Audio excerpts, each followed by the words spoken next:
رمضان رمضان رمضان يا حبيبي. بسم الله الرحمن الرحيم. الحمد لله رب العالمين ولا عدوان إلا على الظالمين.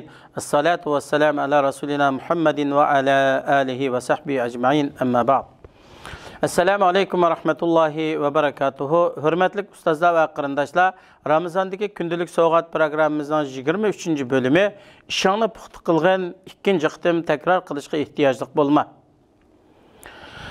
Allah subhanahu wa ta'ala Qur'oni Karimda mundaq deydi: A'udhu billahi mineşşeytanirracim. Lan tanalul birra hatta tunfiqu mimma tuhibbun ve ma tunfiqu min şey'in fe innallaha bihi alim. Ayetning qisqa tarjimasi: yaxshi ko'rgan narsalardan sarf qilmoqcha hargiz yaxshilikka erisholmaysizlar. Allohning yo'lida nimani sarf qilsanglar, Alloh uni bilib turg'uchidir. Ali İmran surasi 92-oyat. Sizlar o'zinglar yaxshi ko'rgan narsani sadiq qilmoqcha jannatni topolmaysizlar. Az bo'lsin yoki ko'p bo'lsin, har qanday narsani sadiq qilsanglar, haqiqatan Alloh taolo uni biladi. Her bir nafiqa qilg'uvchini qilgan amaliga qarata jazo mukofotlaydi.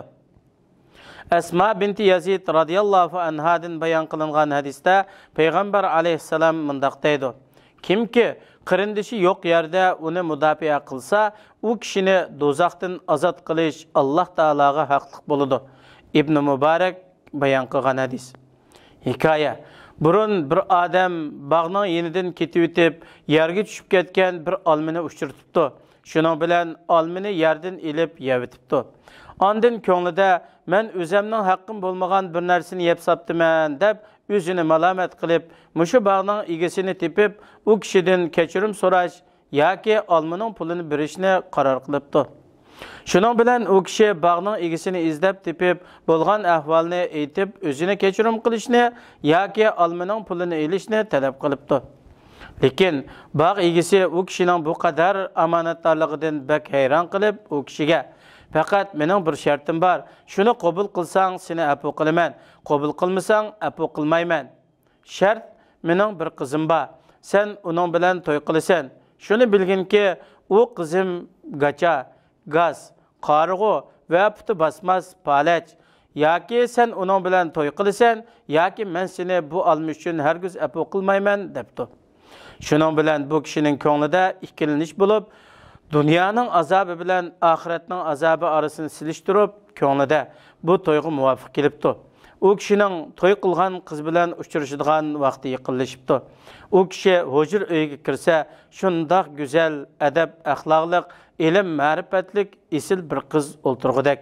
U kishi qizning otasining qizini nima uchun gaz, gacha, qarg'u va puti basmas palash deb sifatlanganligidan hayron qolibdi.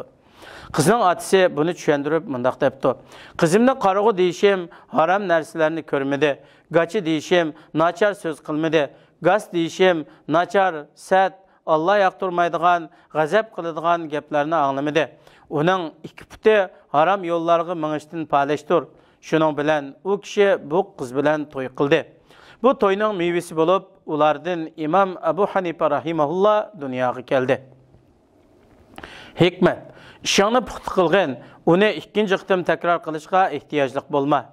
Duo: Ey Parvardigorimiz, bizga ayollarimiz va avlodlarimiz orqali shodlik bag'ishlashingni, ya'ni bizga sana itoatman farzand ato qilishingni tilaymiz. Bizni taqvodorlarning peshvosi, ya'ni taqvodorlarning namunasi, yaxshilikka da'vat qilg'uchi qilgin. Fikr: chin dilingdan to'g'ri deb his qilganlaringni qilgin. Chunki sen har qanday holatda tanqid, tanbehdan xoli bo'la olmaysan. Robbimiz bizga haqiqiy taqvodorlik, haya, adab, axloq ato qilg'aylar. Amin. Vassalamu alaykum va rahmatullohi va barakatuh. Ramazan Ramazan